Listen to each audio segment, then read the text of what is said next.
merasa ya. Merasa ya. Untuk validasi kah, untuk kemudian gue bisa loh punya iPhone, whatever it is lah. Kalau bahasa kerennya kan validasi ya. Nah itu yang harus kita switch ya, menurut saya ya. Dan saya yakin dulu saya masuk Bekasi 2004 itu naik KRL itu di stasiunnya itu isinya orang jualan. Saya ingat saya punya jajanan favorit ya, tahu telur itu dulu, tahu tuh yang kecil-kecil. Kemudian saya nganter istri saya naik kereta itu, di dalam kereta itu juga orang jualan banyak yang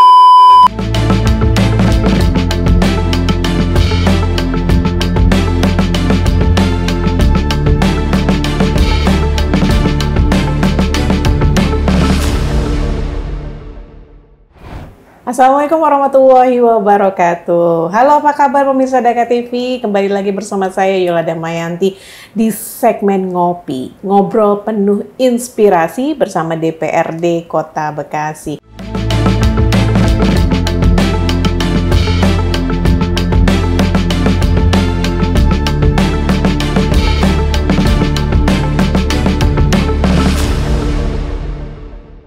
Dan alhamdulillah hari ini saya ngobrol sama teman lama saya. Dulu kita sama-sama naik sepeda ya. Sekarang sepeda naik ini enggak ya. Ada Bang Andika Dirgantara. Assalamualaikum Bang Andika. Waalaikumsalam warahmatullahi wabarakatuh. Apa kabar? Alhamdulillah sehat. Alhamdulillah sehat ya. Sudah lama tidak berjumpa, ini udah kedua ya, udah kedua di DPRD ya? Iya, ini periode kedua. Periode kedua, periode kedua. Kayaknya masih penasaran nih. Ada yang bikin penasaran kah? Sampai harus kedua atau nanti ketiga, keempat gitu? Apa kira-kira punya hutang apa? Atau punya rasa penasaran apa hingga di periode kedua ini harus ada di DPRD Kota Bekasi? Hutang di Bu Ali kayaknya. Oh, di Bu Ali. Di kantin di DPRD ya. Kalau di DPRD itu kan penugasan dari partai ya. Jadi selama partai masih menugaskan, selama sekiranya masih dibutuhkan, masih sesuai harapan masyarakat, dirasa mampu kemudian mengadvokasi masyarakat, maka ya kita jalani dengan penuh sukacita. Ya. Periode kedua ini mudah-mudahan juga bisa makin bermanfaat buat semuanya. Amin. Begitu Mbak Yola. Dan kali ini masih di komisi yang sama? Saat ini masih di Komisi 2, sama seperti terakhir ya? Ya, periode yang pertama di akhir masa jabatan. Akhir masa jabatan. Kita Komisi 2 itu kan ya mitranya, Komisi 2 ini fokus kepada infrastruktur. Mitranya ada BMSDA, Bidang Marga Sumber Daya Air, kemudian Perkintan, kemudian ada Dishub, ada Distaru, ada juga Bapelitbangda, dan yang paling lagi ramai adalah dengan Dinas LH Lingkungan Hidup ya, karena banyak keluhan tentang sampah lah dan sebagainya. Begitu. Iya, dan berbicara tentang sampah, kemarin ada kabar baik untuk para RW se-Kota Bekasi ya, kalau tidak salah. Kalau di wilayahnya ada pemilahan sampah, itu akan mendapatkan dana hibah 100 juta rupiah. Iya, ini bagian dari janji kampanye wali kota terpilih pada waktu itu. Untuk kemudian bukan memberikan sih ya, tapi lebih mengalokasikan dana pembangunan per RW itu 100 juta.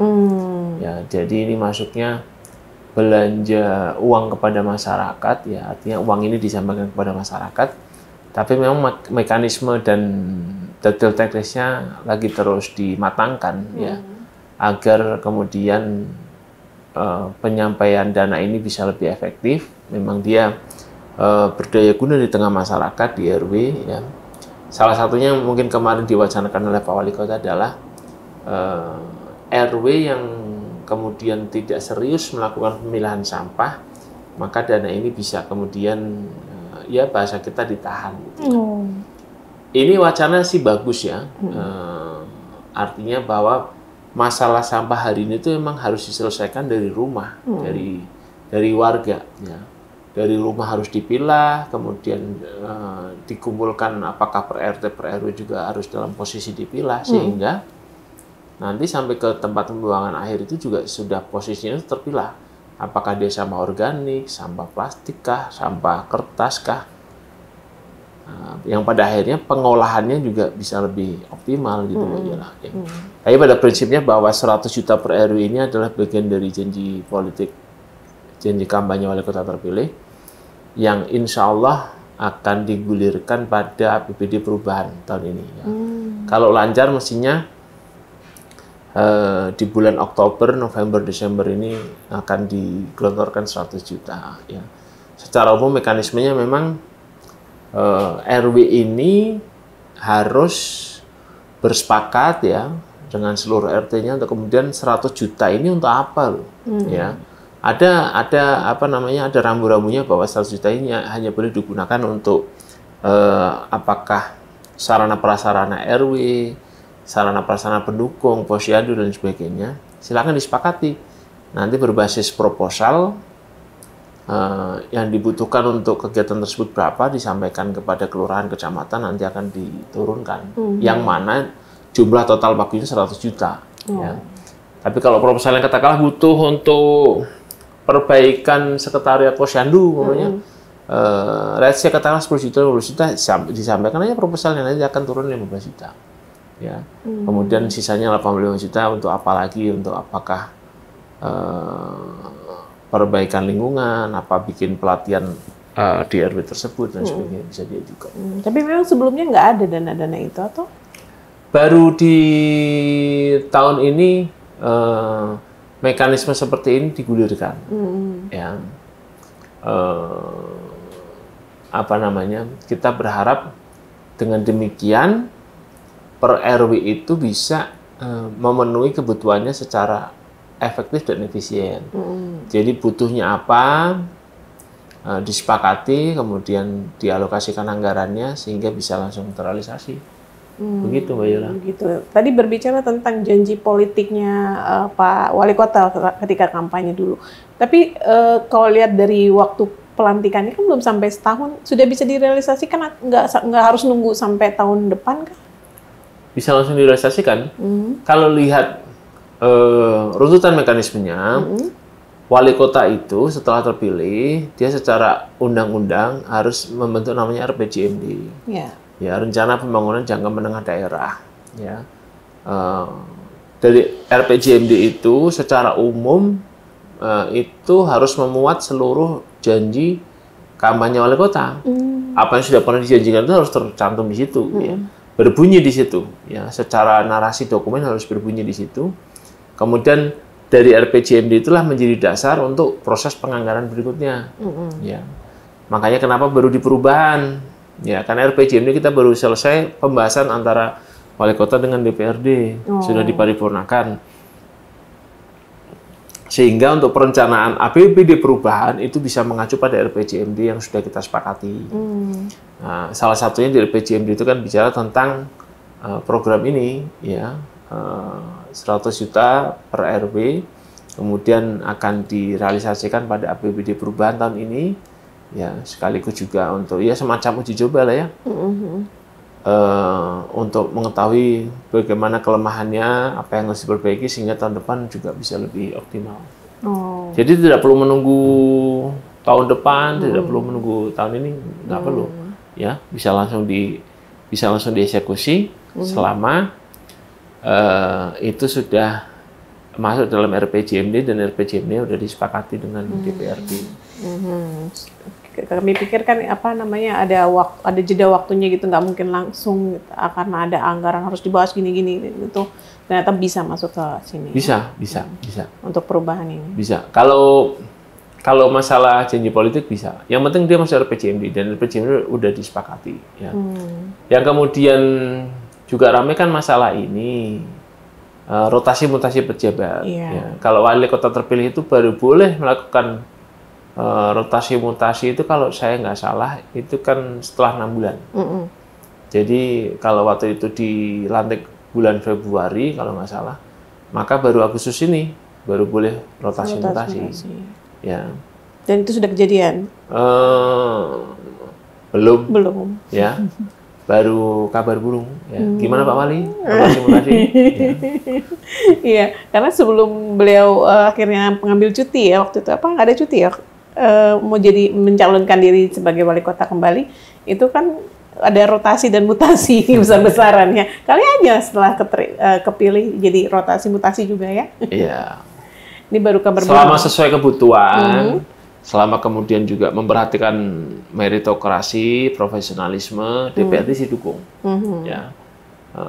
Bahwa kemudian semuanya disesuaikan kebutuhan, menempatkan orang yang pas pada posisi yang pas, ya seoptimal mungkin, kemudian juga memperhatikan meritokrasi, tidak ada hal yang neko-neko, ya. Insya Allah DPRD mendukung. Selama itu untuk kemudian bagaimana kita bisa memberikan pelayanan optimal terhadap masyarakat. Tapi pasti ada lah hal-hal itu ya. Terima kasih. Gimana Pak Wali Kota? Nanti saya dipanggil ya. Dipanggil ya nengok ya. Gitu. Ya. Kemudian di Kota Bekasi tadi juga termasuk pengairan ya kalau tidak salah ya. Iya. Ini kalau tidak salah udah ada namanya pariwisata air kalau tidak salah yang mulai dikembangkan. Kalau dari Komisi 2 atau Pak Dika sendiri melihatnya seperti apa? Ya bagus ya. Lagi-lagi ini kan bagian juga dari janji kampanye wali kota terpilih untuk kemudian mengembangkan semacam ekoturisme, ekoturism ya. Kemudian kemarin kita lihat Pak Gubernur sudah hadir langsung dan memberikan dukungan yang luar biasa melalui Banpro, Bantuan Provinsi yang mungkin sampai 100 miliar. Ya. Tapi secara detail teknis kita belum pernah mendengarkan dengan mitra terkait, dengan dinas terkait, kita melakukan rapat dengar pendapat, belum pernah. Jadi saat ini saya belum bisa bercerita banyak tentang bagaimana sesungguhnya wisata air itu akan dieksekusi dan lain sebagainya. Tapi sebagai sebuah upaya untuk kemudian melakukan penataan terhadap kota, terhadap katakanlah Kalimalang kita, ya sesungguhnya kali itu dibikin untuk menyalurkan air baku ya dari Jatiluhur untuk Jakarta. Selama itu kemudian juga membawa dampak ekonomi yang positif, ya, dan kita bisa meminimalisir dampak negatifnya. DPRD sih mendukung saja. Ya. Untuk air ini tidak hanya pariwisata, bahkan transportasi air juga katanya akan dikembang. Ya, nanti kita bisa berangkat ngantor ya dari kantor PKS di Kalimalang ke DPRD sambil berenang gitu ya. Nah, mungkin dimana? Itu sebuah hal pecah yang menarik. Pecah.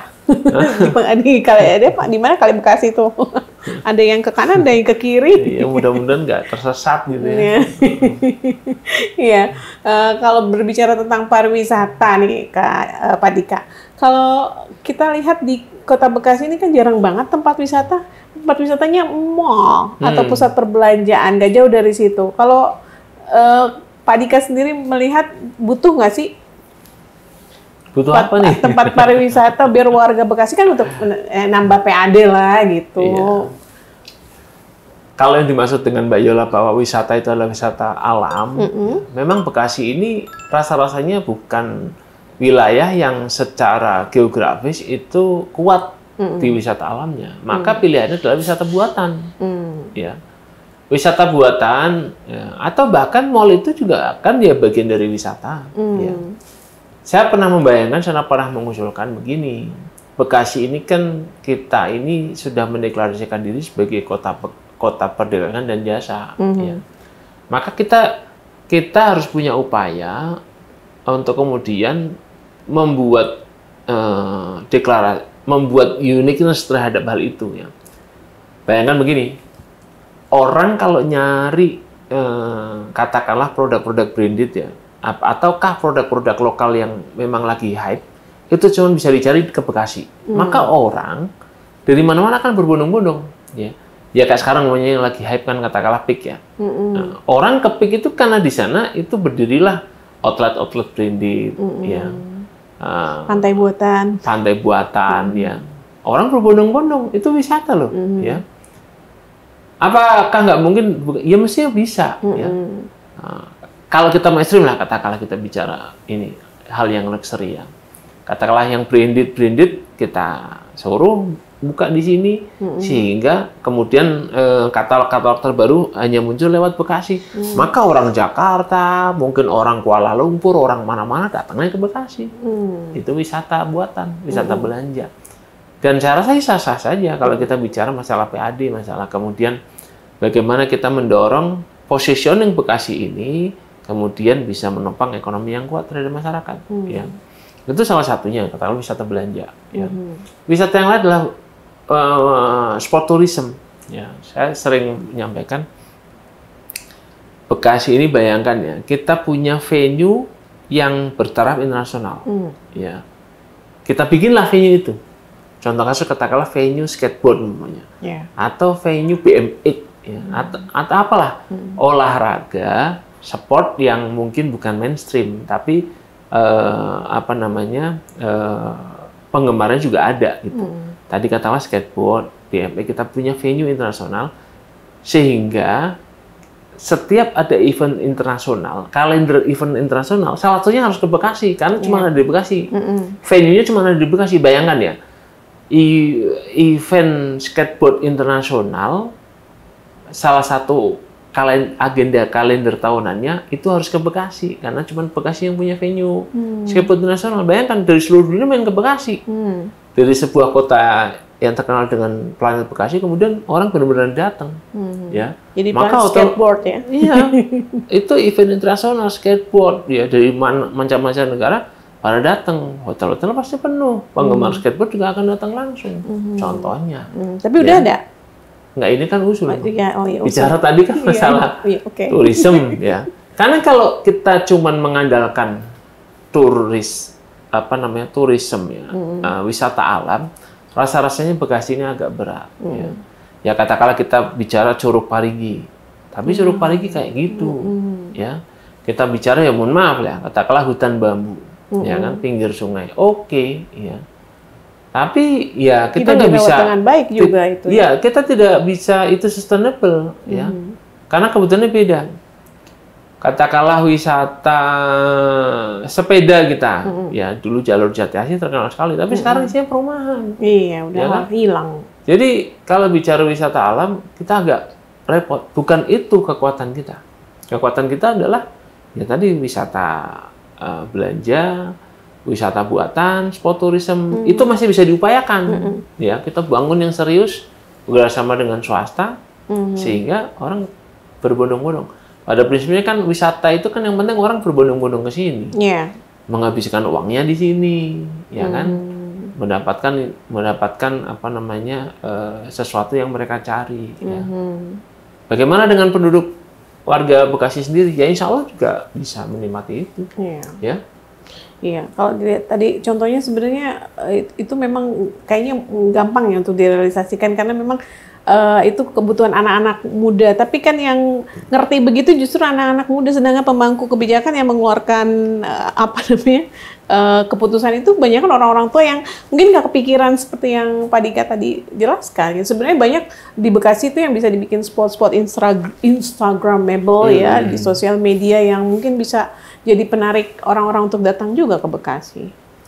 Iya.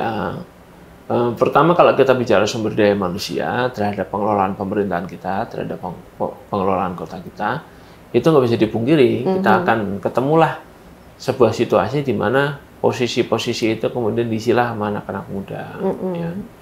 Mbak Yola bisa survei hari ini, DPRD Kota Bekasi termasuk yang menurut saya itu dibanjiri sama anak muda. Iya. Ya. Ya seumuran-seumuran saya. Iya. Ya. Iya masih muda. Muda itu saya ngitungnya begini, orang yang kelahiran kepala 8, 80 ke sini, kepala 9, 90 ke sini, itu muda. Maaf, memang dia pola pikirnya sudah berbeda sekali dengan orang-orang yang kelahiran kepala 7. Ya. Bahkan 79 pun akan berbeda dengan 80. Ya. Apalagi maaf dengan yang kepala 6. Nah, perhatikan di DPRD sekarang isinya teman-teman Alek itu kebanyakan kelahiran 80-an ke sini. Berapa persen tuh? 50? Saya rasa sih 50% ada, saya rasa. Ya, ini sebuah keberlimpahan yang luar biasa, ya. Sehingga sebenarnya kita bisa merhatikan pola-pola kerja teman-teman sekarang itu agak berbeda. Ya, kita bisa menyaksikan teman-teman anggota dewan hari ini itu lebih aktif di sosial media dibandingkan pada yang lalu. Karena anak muda. Ya. Ini kita bisa di DPRD. Nah, nanti di pemerintahannya, di pelayanannya sebenarnya banyak anak muda. Saya yakin banyak anak muda. Ya. Yang kelahiran 80, 90-an. Ya. Yang patut kita perkuat adalah kita harus membiasakan inisiatif terhadap dari anak-anak ini, gitu ya. Maaf, aparatur kita ini mungkin sudah terlalu lama inisiatifnya itu ditekan. Iya, betul. Ya. Sehingga ketika mau berinisiatif akhirnya jadi gagap. Ya. Nah, ini kembali kepada pucuk pimpinan, Pak Wali Kota, Pak Wakil Wali Kota, dan saya yakin Pak Wali Kota, Pak Wakil Wali Kota, Ketua DPRD kita itu hari ini itu open mind. Ya. Lebih terbuka terhadap ide-ide baru, lebih terbuka terhadap cara-cara eksekusi yang baru. Ya. Cuman memang budaya inisiatif ini masih karena saking kelamaan kita ini inisiatifnya dikekang. Maksudnya gimana sih? Inisiatif itu dipendam, yang ada adalah arahan dari atas ke bawah. Inisiatif dari bawah ke atas itu lama kita nggak membiasakan itu, sehingga untuk membangun itu memang perlu waktu. Tapi kita punya resources yang cukup sebenarnya, ya, secara sumber daya. Jadi maksudnya rekan-rekan yang muda ini kasih aja, silakan berinisiatif, ya, silakan. Lebih baik minta maaf daripada minta izin, ya. Jadi silakan aja berinisiatif. Kalau ada keliru, ya terima aja kalau ditegur. Kalau kemudian dikoreksi, ya. Daripada kemudian saking khawatirnya kita terhadap sebuah kesalahan, kita selalu dikit-dikit minta izin. Sementara hari ini zaman ini berubah. Ya maaf ya, pemikiran teman-teman kelahiran kepala 7, apalagi kepala 6, itu ya maaf, mungkin not that relevan dengan situasi hari ini. Kebijaksanaannya masih oke, tapi bagaimana kita bisa membangun kota ini, ya harus melibatkan banyak hal. Dan hari ini anak muda kita banyak loh, ya. Aparatur muda kita banyak. Jadi saya mengusulkan Pak Wali Kota, kalau sampai lihat podcast ini ya, bikinlah kita sebuah event untuk menghargai inisiasi, inovasi, whatever it is lah. Dari segi pelayanan lah, dari segi apa, bagaimana masyarakat itu merasakan kehadiran, ya. Ini inisiatif inovasi, ya. Gimana cara ngelayanin ketika di kelurahan kah, di kecamatan kah? Apakah kemudian antriannya dibikin menarik kah? Ya, atau bagaimana lah? Ini harus ditumbuhkan, Pak Wali. Kita benar-benar urgen untuk kemudian mendorong pertumbuhan inisiatif ini, sehingga kota ini insya Allah akan lebih dinamis. Itu baru bicara SDM, ya. Tinggal nanti SDM ini inisiatifnya ditingkatkan, di sisi lain kita memfasilitasinya dengan sarana-prasarana yang memadai.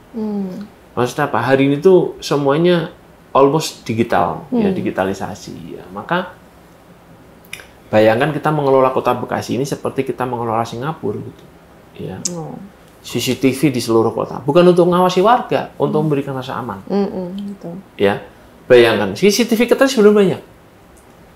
Karena saya tahu, saya kadang ketemu RT RW itu mereka minta dukungan hibah untuk bikin CCTV. Ya. Maka konsolidasikan seluruh CCTV itu seluruh kota. Ya, itu bicara CCTV.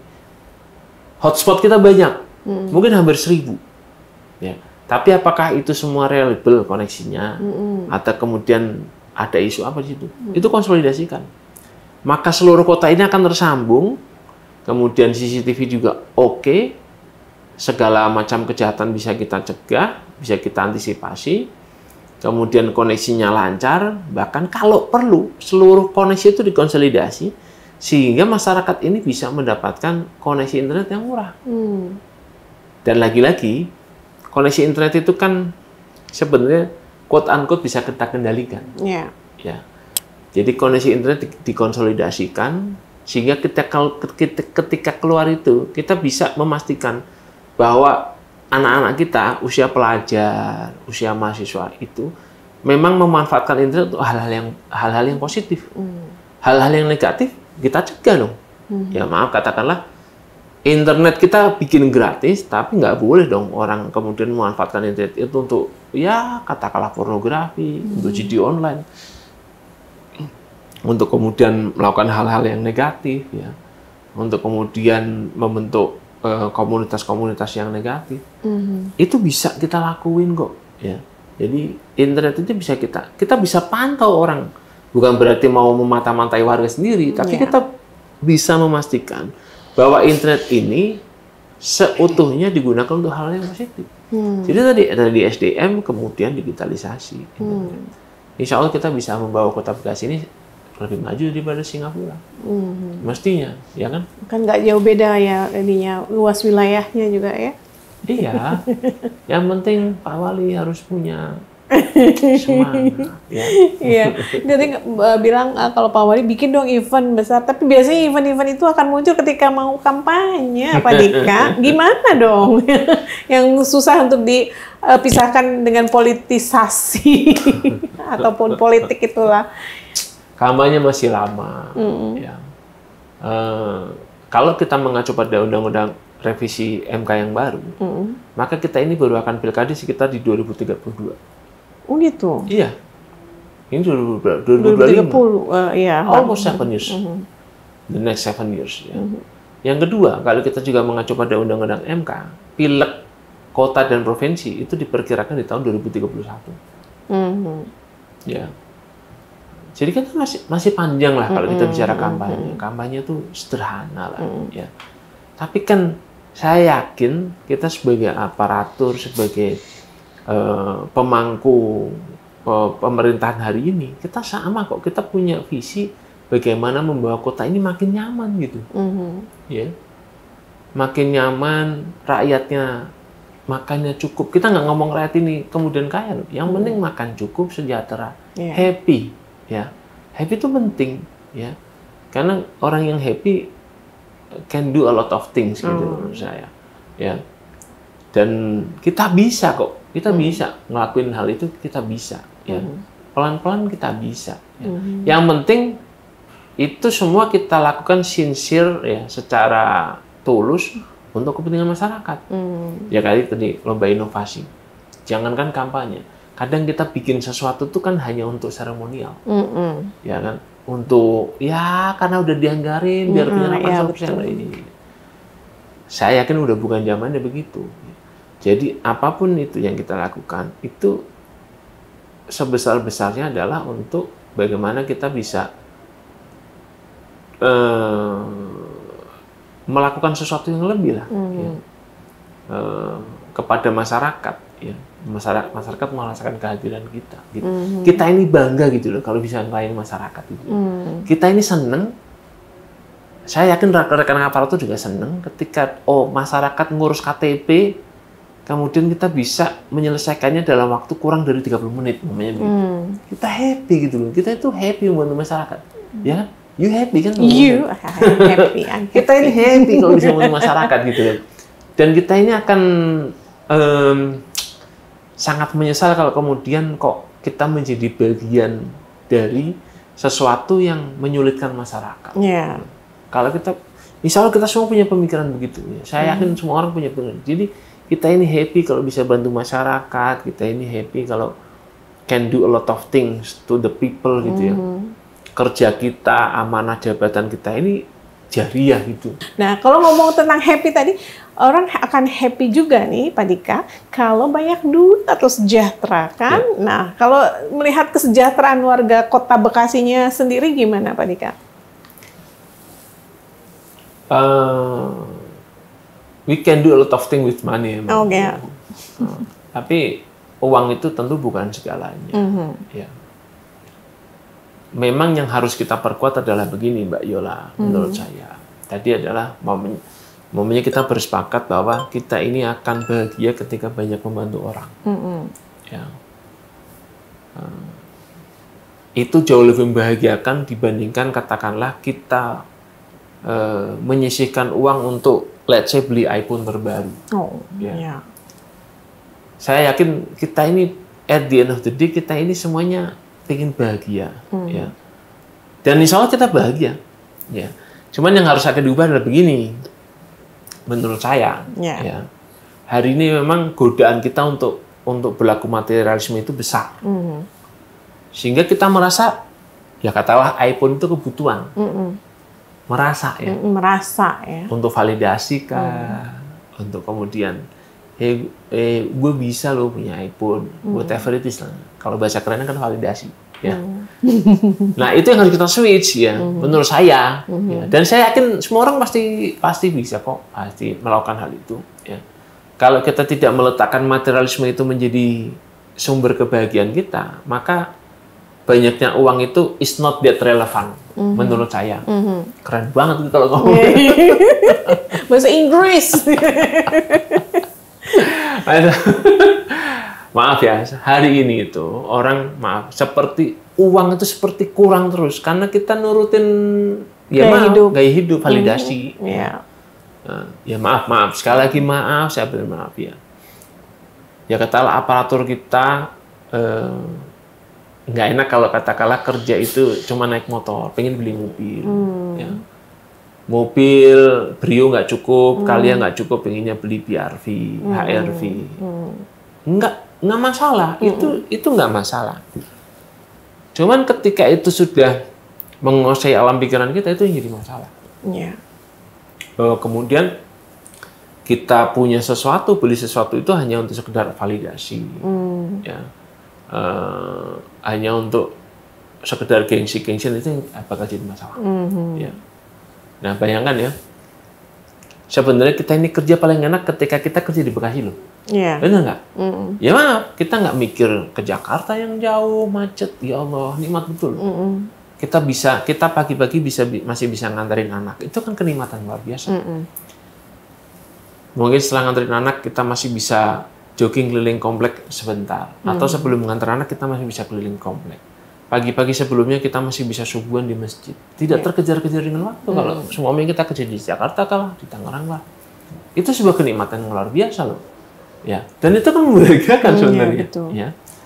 Nah, kemudian dari penghasilan yang kita dapat, kita ini sebenarnya menurut saya kalau kebutuhan primer kita tercukupi mestinya. Ya. Apalagi kalau kemudian kota ini bisa memberikan banyak kenyamanan ya, dari yang sudah ada sekarang. Bayangkan ketika katakanlah transportasi kita makin oke umumnya, maka sebenarnya itu kan juga mengurangi pengeluaran kita. Itu semacam subsidi pemerintah terhadap warga negara loh. Ya kan? Ini yang juga kita terus dorong di Komisi 2 terhadap transportasi publik yang memadai untuk warga kota. Ya, ya oke lah kita termanjakan dengan ojek online, tapi kan itu pricey, sebenarnya pricey banget. Ya kan? Bayangkan kalau kemudian kita bisa banyak moda transportasi yang nyaman, yang kita bisa lihat dari handphone, ini posisi mobil yang berikutnya udah di posisi mana, kan bisa kita track sebenarnya. Bayangkan itu, ya kita nunggu di halte DPRD, katakanlah mau ke kemana Mbak Yola tinggal? Harapan Indah. Harapan Indah, ya kan? Rute yang ke Harapan Indah, mobilnya masih di sini, ya kan? Kan teknologi memungkinkan itu, Mbak Yola. Ya kan? Dan betapa nyaman. Bentar, gue harus turun nih, bentar lagi mau nyampe mobilnya. Ya kan? Bayar dengan cashless, kiri sekarang luar biasa. Transpatriot sekarang ada ya. Dan kita bisa, insya Allah kita bisa. We can do it, gitu. Kita bisa kok ngelakuin. Yang penting tekun, ya. Yang penting kita bersedia untuk menjalani prosesnya, ya. Dan sebesar-besarnya adalah untuk masyarakat. Tahun 2026 kita ini akan mensubsidi bis kita. Kalau nggak salah angkanya nggak kurang dari 36 miliar loh. Bis kita. Jadi bis kita yang Vida ke Sumarekon, Sumarekon Vida, satu lagi kalau nggak salah ada pokoknya ada 2. Harapan Indah. Iya, ada 2 rute ya. Itu selama ini kan disubsidi sama pemerintah pusat. Tapi dia dikasih waktu cuma 1 tahun loh. Bisa nambah mungkin 2 tahun. Ini udah 2 tahun. Sehingga tahun 2026 kita harus mengeluarkan ongkos sendiri. 36 miliar. Dan kita lihat itu Vida Sumarekon, saya sering lihat yang naik siapa? Anak-anak sekolah. Anak-anak Marsudiri ini Kemang itu banyak yang naik itu saya lihat. Ya. Apa namanya? Kemudian kelihatannya bus itu selalu penuh di situ itu. Maksud saya apa? Itu mengurangi ongkos. Dan mudah-mudahan ketika warga itu sering bertemu, ya maka solidaritas, tenggang rasa, keguyuban itu bisa juga terbangun dengan baik. Banyak efeknya. Iya betul. Begitu Mbak Yola. Oke. Nah, kalau tadi ngobrol banyak orang yang tadinya motor jadi pengen punya mobil dan mobil yang ini jadi pengen yang lebih gitu. Itu sebenarnya juga kan sebenarnya ya penyumbang kemacetan di Kota Bekasi yang makin lama makin hari selalu dikeluhkan di sosial media nih Pak Dika ya. Tapi kalau tadi ceritanya Pak Dika ternyata ada bis kita nanti akan lebih banyak lagi mudah-mudahan rutenya ya. Karena kita butuh juga kenyamanan dalam bertransportasi. Dan kemarin kan Bekasi masuk dalam transportasi termahal nih. Itu langkah-langkah seperti tadi bis kita atau mungkin ada yang lain yang mungkin bisa nanti direalisasikan di Kota Bekasi ini? Di RPJMD, DPRD dan Pak Wali Kota itu kita sudah bersepakat bahwa transportasi publik yang memadai untuk masyarakat ini adalah sesuatu yang prioritas. Ya.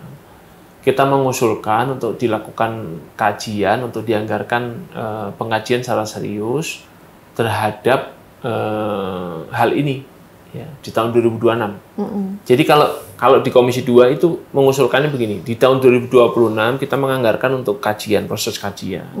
Ya. Syukur-syukur di akhir tahun 2026 kita sudah mulai bisa menguji cobakan. Ya. Nggak susah kok, kita itu pengen punya kayak Jaklingko aja. Memang di awal itu namanya transportasi publik, itu semuanya subsidi. Jadi itu adalah semacam apa namanya hibah pemerintah terhadap masyarakat. Artinya uang pajak ini dikembalikan pada masyarakat dalam bentuk transportasi publik. 2026 kita berharap ada kajian, akhir 2026 itu kemudian sudah mulai kick off untuk uji coba. Tahun 2007 kita terus improvement aja, terus improvement ya. Baik kemudian koridornya, rutenya, integrasi antar moda, bagaimana kita bisa membanjiri stasiun itu dengan transportasi umum kita. Ya.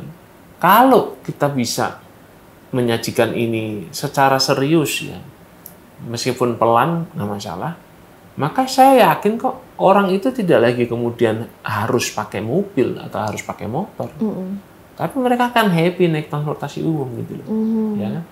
Ya tadi bayangin aja, itu semua bisa kita pantau di handphone kita, posisi apa namanya. Baru kereta posisi yang angkot begitu, kita. KRL ya biasanya KRL. begitu. Bayangin, kita nggak pernah kepikiran ada KRL begitu. Bener nggak? Dulu saya masuk Bekasi 2004, itu naik KRL itu di stasiunnya itu isinya orang jualan. Saya ingat, saya punya jajanan favorit ya, tahu telur itu dulu, tahu tuh yang kecil-kecil. Kemudian saya nganter istri saya naik kereta itu, di dalam kereta itu juga orang jualan semua. Ya nggak terkontrol, kadang sebagian masih ada yang di atas apa namanya atap kereta ya. Pernah kebayang nggak kemudian hari ini menurut saya stasiun itu jauh lebih canggih dibandingkan bandara. Betul ya.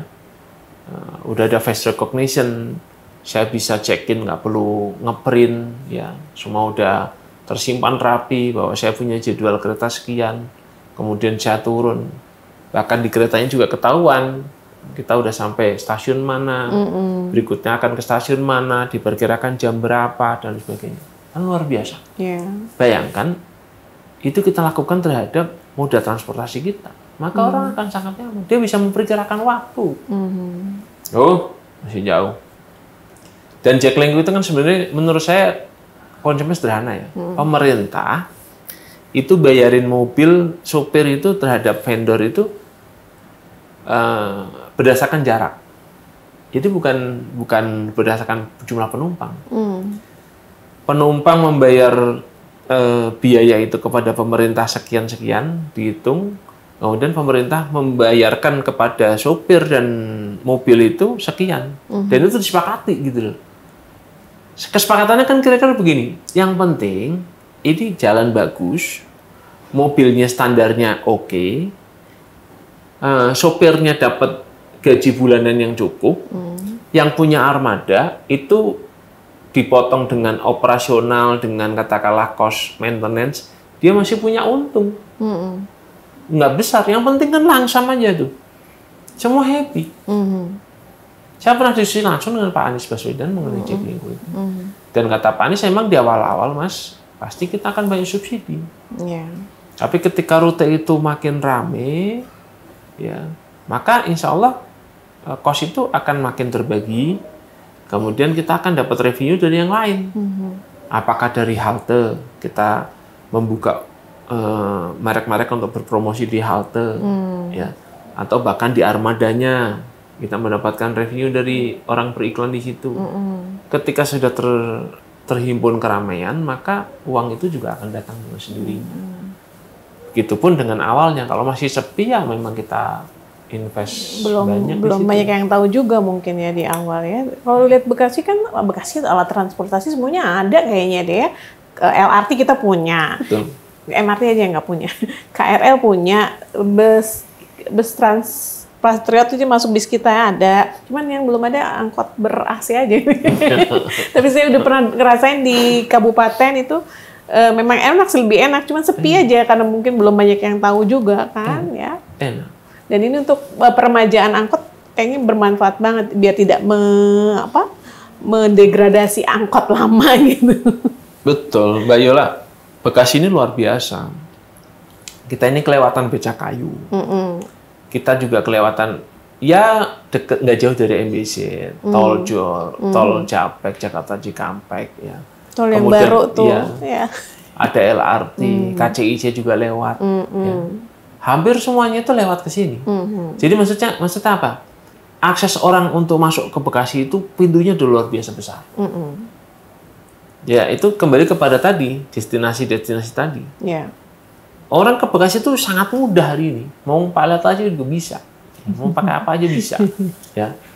Dan lewat tol pun nggak susah. Ini luar biasa sebenarnya. Ini potensi yang luar biasa. Ya, tinggal kita secara tekun membangun itu, lagi-lagi untuk sebesar-besar kebermanfaatan bagi masyarakat. Kalau dulu nih saya ya, kalau sudah beraktivitas di luar Bekasi sampai malam, itu deg-degannya luar biasa. Karena transportasinya nggak ada, susah ke Bekasi gitu. Kalau sekarang nyaman-nyaman aja sampai tengah malam pun kereta masih ada kan yang ke Bekasi. Apalagi kalau nggak pulang-pulang nggak apa-apa. Nggak pulang-pulang nginep. Dan alhamdulillah tinggal di Bekasi itu udah nggak menakutkan lagi ya untuk alat transportasinya karena aman, nyaman ya, mudah-mudahan begitu sampai saat nanti ya. Tapi butuh perbaikan-perbaikan juga ya. Yang penting tekun. Ya. Terintegrasi tadi seperti Jaklingko itu sebenarnya bisa kan Transpatriot bis kita itu nanti melewati stasiun Bekasi yang arahnya, atau mungkin butuh kuesioner atau survei dari pemerintah. Makanya kan tahun depan itu sebenarnya kita akan mengusulkan kajian secara serius ya, butuhnya itu berapa, mana yang bisa kita eksekusi duluan, ya kan, butuhnya berapa, apa efeknya. Kemudian dari situ mana lagi yang perlu kita eksekusi. Terus survei kepada pengguna kereta, kemana kebanyakan pengguna kereta itu menggunakan pulang ya? Pulangnya itu kemana? Termasuk ya itu, mana yang paling dibutuhkan masyarakat dari ini, apakah dari Harapan Indah ke kereta, apa dari mana? Itu kan semua bisa dikaji, Mbak Yola. Iya, sepanjang Harapan Indah, Kranji, Bekasi itu sebenarnya juga masih butuh kan? Oke. Baiklah, mungkin ada pesan-pesan dari Pak Andika Dirgantara dari fraksi Partai Keadilan Sejahtera untuk para warga Kota Bekasi, udah para warga lah, untuk warga Kota Bekasi. Pertama terima kasih Mbak Yola silaturahmi hari ini kita berbincang banyak hal, dari mulai Komisi 2 sampai kemudian banyak hal lain. Ya. Bagi warga Kota Bekasi, mari kita terus cintai Bekasi ini dengan sepenuh hati. Apa yang kurang kita perbaiki, apa yang sudah bagus kita pertahankan, kita sama-sama jaga dengan baik. Di bawah kepemimpinan Wali Kota, Pak Triadianto dan Pak Aris Bobio, kita yakin mudah-mudahan Kota Bekasi ini insya Allah makin nyaman dan sejahtera. Ya. Anak-anak muda diberikan banyak kesempatan untuk juga berkiprah, memberikan masukan, memberikan warna terhadap Kota Bekasi ini. Teman-teman aparatur, pelayan publik, terima kasih atas pengabdiannya. Kita semua yakin bahwa Bapak Ibu, aparatur, pelayan publik ini adalah orang-orang yang senang ketika kita bisa membantu masyarakat dengan baik. Ya. Tidak hanya bicara tentang katakanlah masalah remunerasi dan sebagainya, tapi di luar itu kita ini adalah orang-orang yang senang bisa membantu sebanyak mungkin orang. Mudah-mudahan apa yang kita lakukan menjadi bekal amal soleh bagi kita semuanya. Terima kasih. Baik, terima kasih Pak Dika Sama-sama. Digantara. Mudah-mudahan obrolan kita bermanfaat dan kita jumpa lagi di lain kesempatan. Assalamualaikum warahmatullahi wabarakatuh. Kita selfie dulu, kayak orang-orang ya. Mana belum nyala? Oke, dadah.